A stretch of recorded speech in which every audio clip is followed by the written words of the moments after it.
Alright, what's up, everybody? Back with another edition of Everyday Hoops. Hope you guys having a good one. Today is the first episode of the new series called The Lookin', where basically we're going to be looking at all 30 NBA teams this season. We talk about their season, talk about things they liked, disliked, what their future holds, maybe some potential moves that are going to happen, and the direction of the team going in the future and stuff like that. And we're starting from the bottom to the top. So today's episode is about the Detroit Pistons. Thank you guys for the views and the vids and the shorts recently. Really appreciate it. If you do like the content, consider subscribing, like, turn on notifications, all that stuff like that. Really appreciate it. Really helps out a lot. And let's not waste any more time. Let's get right into it. So the Detroit Pistons this year, they're undoubtedly the worst team in the league. At the time I'm recording this, they haven't played their last game of the season yet. But they are 17-64, so they're going to finish 18-64 or 17-65, which is still the worst record in the league, no matter how it happens. The only team to not win 20 games this season. The only thing, I feel like this was kind of a wasted, I don't want to say wasted year, but this was kind of a, I feel like, I don't know, I can't find any other word to say but a wasted year for Detroit, just because Kay Cunningham didn't play. Kay Cunningham only played 12 games this season because of a shin injury. But in those 12 games, he looked really good. He averaged almost 20 with 6 rebounds, 6 assists, only shot 41% from the field, 28% from 3. The efficiency wasn't there, but he looked really good in those 12 games, And this was supposed to be the year he was supposed to take a big jump after last season. He missed some time to start his rookie year, and then he came back and was kind of still getting back into the shape of things. But then at the end of his rookie year, he kind of really took off and showed why he was number 1 overall pick. And I thought this year was going to be a big year for him. But unfortunately, it was looking like it was going to be a good year for him until he got hurt, which really sucks. And I think that really put Detroit back. So I feel like Detroit this year was supposed to start making a little bit of a jump, not like a play-in or like a playoff jump, but they're supposed to take a little jump and like, okay, they're looking better, Like they're looking better. Maybe push for like a 11, maybe be like what Orlando kind of was this year. They're like an 11, 12 kind of competitive, getting in. Like that's what I thought Detroit was going to be this year. They're going to come in, try to be a little bit competitive, but of course, Cade Cunningham going down kind of destroyed all that. So hopefully he can come back next year. But besides that, they've had some good things about this season. Bojan Bogdanovic was a great get. They didn't really give anything. They gave up Kelly Olynyk, Saban Lee in like a second or something for Bojan Bogdanovic. He had an amazing season. He averaged 21 points per game. He shot 48% from the field, 41% from 3. They didn't trade him at the deadline because they actually gave him an extension because they feel like he's going to be a big part of this team going forward, which I think he is. Next year, depending on what happens, next year he can help with the competitiveness of the team. If the team wants to make a plan push and maybe does make a plan push, Bogdanovich would be a really key part in that. But also, if it doesn't work out, he could be a really good a trade piece for next season as well. If he has a similar type of year what he had this year, because this year he was really good and one of the top guys on the market. If he was going to get traded, Detroit could have got something decent for him. But yeah, they're fine with him. Jay Ivey, their draft picks this year were great. Jay Ivey, I think doesn't really get talked about as much as he should for the rookie year he had. Again, they're on the worst team, so people aren't really batting an eye to Jay Ivey. But he had a really good rookie year. He averaged 16 points, 4 rebounds, 5 assists. He shot 41% from the field, 34% from 3, 74% the free throw line. Not great efficiency numbers, but then again, he's playing on the worst team in the league, and he's a rookie. So you can't really expect him to be that efficient. But he has some really good moments this year, especially having to take some of the lead ball handling role. They still had like a guy like Corey Joseph or Killian Hayes out there with him because he's more of like a 2 guard that can play points sometimes. But yeah, he has some really good moments, and I feel like the thing I like about him is that he was consistent. Like I didn't feel like he had a month or like a 2-week stretch where he was just like 8 points. I'm bad fishy. Like he would just said that because he was consistently solid. I feel like for the entire season. And we usually don't see top rookies like that, especially that how much he has the ball in his hand and stuff. Do that over the course of the season. Like usually they have a month or two where they go crazy, then maybe have a few weeks where they're just like going through at the rookie wall, kind of struggling. But Jay and Ivy didn't really have that. He didn't have big boom crazy moments, but he also didn't have really any bad moments. Like he was just very consistent throughout the entire season. And I'm a big fan of Jay and Ivy. I honestly really think he could be an all-star. I honestly think he could be an all-star. He has the potential to be that. Jalen Duren as well. Jalen Duren was really good this year. He averaged 9 points, 8 rebounds, shot 65% for the field. The youngest dude in the league, but he doesn't look like it or play like it. Big body, really good rebounder. He's always around the rim. That's what he's always around the rim. He's always getting in there for putbacks and tip-in layups and sets good screens. Like I think he's going to be a good player as well. So the Pistons have some bright future with those two guys, and they even have some guys that showed some improvement. Isaiah Stewart showed a lot of improvement. He kind of remodeled his game a little bit into being more of a power forward. He was starting next to Jalen Duren and them, shooting the three a lot more, putting the ball on the floor, being more mobile. I like to see that from him. James Wiseman came over to Detroit and looked pretty solid. He averaged 13 points and 8 rebounds a game while he was in Detroit. Saw some things from him. Marvin Bagley had a few moments here and there. Yeah, but Detroit, they got some things. Definitely, they have some things that look good for them. The only thing I didn't like about this was trading Sadiq Bey. Wasn't a big fan of them trading Sadiq Bey.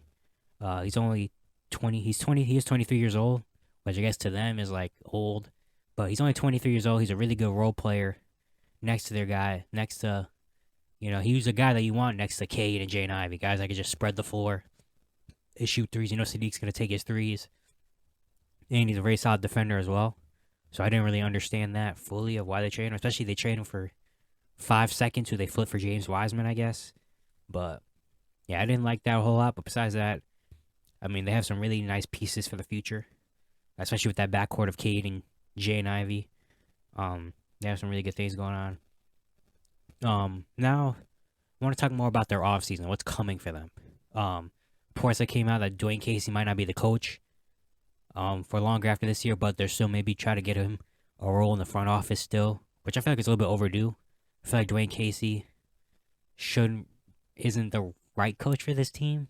I feel like they should have maybe more of a younger coach or maybe more of a development type of coach. Dwayne Casey's more, like a playoff type coach. Well, get to the playoff type coach. So, yeah, I could definitely see Dwayne Casey being on the out. And Killian Hayes. Well, what are we going to do? Killian Hayes had like a 2-week span, like mid-season where he looked good. But, I mean, Killian Hayes is not... I mean, the stats look decent. 10 points, 6 assists, and a steal. But the efficiency, Jesus. He shot 30... Oh, my God. I didn't realize how bad he shot. He shot 37% from the field and 27% from 3. And that's not like a small... He played 75 games. He played the most games on the team. And shot 37%. Jesus. That's horrible. Yeah, I don't know what they're going to do with him. I don't know if he's going to be traded or not. It's just tough to see.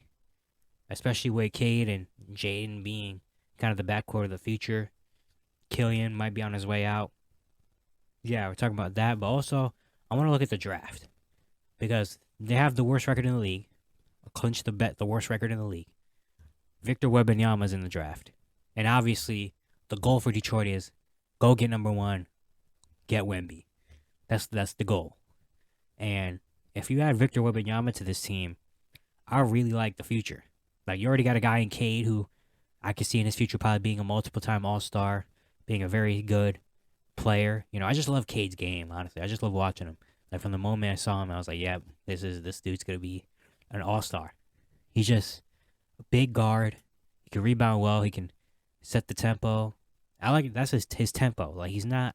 Usually young guards come in and they try to go. Let's get it running. Let's get everything going. Get to the basket. Try to put up quick shots. Cade's like, nope. I'm going to go at my own pace. I'm not going to speed by you. I'm not going to out crazy handle you. But I'm going to lull you to sleep. And with my big body, I'm going to get to wherever I want to go and hit those little mid-range shots and get to the basket and finish. And also find my teammates as well. He's a really good guy at finding his teammates, being a point guard. And you have the luxury of being a 6'7" point guard. So most of the time, they're going to have maybe a mismatch on you. If you have a little guard on you, that's a mismatch. If you have a big man, that's a mismatch as well because he's just going to get by him. And he has the luxury of seeing over a lot of guys that's going to guard him to find his teammates. He's also going to be in there in the rebounding aspect. Yeah, I just really like Cade Cunningham in there. And then you have Jane Ivey as well, who has shown a lot of flashes and maybe could be another really good option. And then you got Wembayama down there as well. And that's a really good core to have. Wemby, Cade, and Jane Ivey. That's a really solid core to have. And I really like that for Detroit. They haven't really had a guy like that in a very, very long time in Detroit. So, of course, that's the plan to get number one, get Wemby. But we know there's a draft lottery. This isn't like the NFL or anything where you get worse. If you're the worst team, you automatically get number one. You have to go through the draft lottery.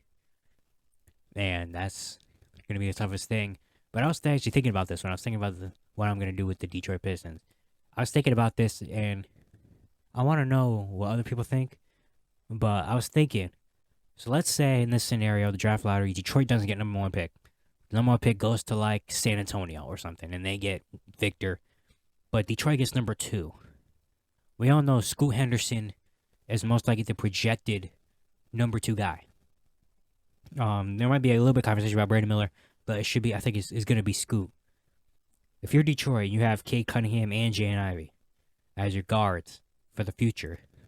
If you're number two, if you're Detroit and you get the number two pick, do you draft Scoot Henderson and throw him into the mix with Ivey and Cunningham?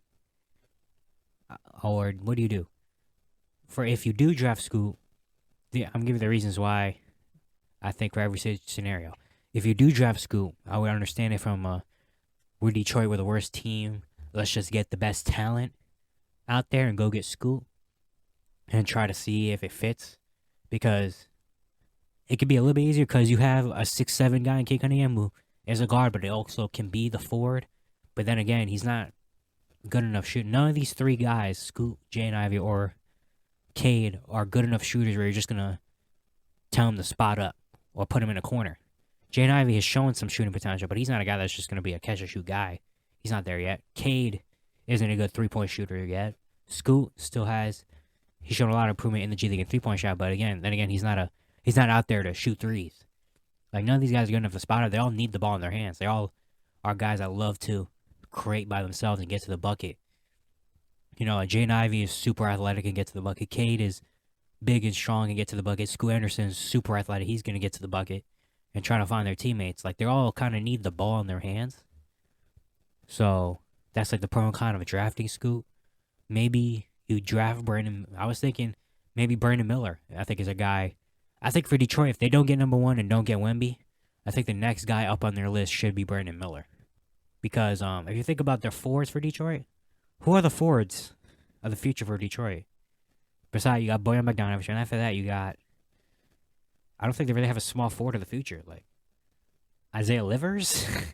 Isaiah Livers might be like their best small forward. Eugene Omoruyi, Hamidou Diallo. Like, they traded away Sadiq. So I think Brandon Miller should be the next guy on Detroit's list, getting a forward that doesn't need the ball all the time. You saw in college, he loves to shoot that three. And he's got the length that he's going to be able to shoot over everybody at the top. But also, when he needs to, he can get in his bag a little bit and create for himself from the three-point line at least.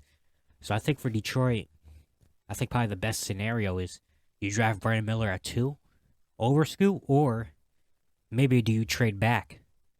Because Scoot is projected to go number 2. Brandon Miller's probably after that.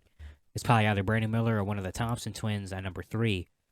Maybe if you're Detroit, you get 2, and you know other teams want Scoot. Maybe do you trade back a pick or 2? Trade back to number 3. Trade with maybe the Rockets get number 3 and the Rockets want Scoot. Maybe you make a switch there. Maybe you can get something extra. I don't know what extra you want from the Rockets. Like, do you want like Kevin Porter Jr.? I don't know what you want for the Rockets. Because they don't really have that much valuable things. But yeah, that's like one of 3 options. I feel like the 3 options are either if you do get number 2, which again is a scenario that probably won't happen. So this conversation probably doesn't even matter. Is it going to matter in another few months when we see the draft lottery and see what happens? But I'm just saying, if Detroit does get number 2, do you draft Scoot, or do you draft Brandon Miller, or do you trade back because Detroit obviously has to draft someone in the top three. Like, no way they're trading their pick to like a different team. Like, they're gonna be in there, you know. But yeah, it's just an interesting thing I thought of. But I think Wemby's the number one guy, of course. Obviously, that's for every team. But if not Wemby, I would like Brandon Miller with Detroit because Detroit already has guards. Their guards are set. Their big men are solid. If you do get Wemby, that means there's some conversation about what happens to James Wiseman, what happens to Jalen Duran, what happens to Isaiah Stewart, what happens to Marvin Bagley. Probably two of those group of guys gets traded, probably, because no way you're carrying around like five centers that kind of like very similar, all on the same team. And you can get something decent back for some of them. Look at Detroit. So I think the draft is the first thing we think about. The draft, their positioning is very important to them. What they do, obviously, as well. Dwayne Casey's probably out of there. I can't think of really any coaching candidates on my mind right now. I would guess maybe an assistant somewhere from a good team that's going to come over and maybe get his first experience as an assistant coach. As a head coach, I think would be very solid for Detroit as well. I think they just need someone new in there, just besides Dwayne Casey. I'd like to see someone new in there with this young team. And yeah, I was just thinking that the main title is it time for Detroit to take that next step next year, because I feel like this year was them. I thought this year was going to be them taking a little bit of that next step in a sense of, all right, we've been bad for a few years. Usually it's like the first like 2 or 3 years you were bad, and then you go to the next step, and then you show a little bit of something like, oh, okay, maybe they jump up to like an 11 seed near the plan, and you're like, all right, there's some potential there. And then the next year you get that play-in jump. This was supposed to be the year before the play-in jump, I feel like, of like, all right, you got Cade, now in another full season looking good. You got Ivy, Sadiq, Bogdanovich is playing good, Duran, all right. They show something this year, and then next year is going to be the year that maybe they take the jump. But because of Cade Cunningham going down, that kind of derailed everything, and they kind of went back into, all right, let's just lose games mode. But I think it's very tough to project because the whole Cade Cunningham thing kind of threw everything off. I feel like in their plans, they're gonna have a top pick this year. Who they're probably gonna have a new coach. Who knows what happens in free agency? Who knows? Maybe they do trade Bogdanovich. Maybe they do trade someone else to get another decent piece and some more picks. Detroit next year, I think I would project Detroit next year to be a team that might be competing for a playing spot. Not in a playing spot, but competing for a playing spot. Because they're going to have Cade back. They're going to have Jaden Ivey, hopefully improved. Jalen Durant's hopefully going to improve another year. They're going to have a top pick. Hopefully they get maybe Wemby. If they get Wemby, I think they're definitely going to be competing for a playing spot. If they get Brandon Miller, I think they'd be good as well. Bogdanovich hopefully has another year that he has this year. Maybe guys like Isaiah Stewart or James Wiseman, if they're still on the team, improve because of the open minutes now. Yeah, I would consider them. Is it time for Detroit to take the step? I think they get a little bit of a pass if they're bad again next year. I feel like they get a little bit of a pass. But I think the year after that, that's when we're going to be like, all right, Detroit, time to show a little bit of something. Yeah, very interesting for the Pistons. That's it for this first episode of The Look-In. Hope you guys enjoy. Once again, if you do have the content, consider subscribing, like, turn on notifications, all like that. Just look at the standings from the bottom up, and that let you know what team's coming next and after that. So yeah, thank you guys for watching, and I'll see you guys tomorrow.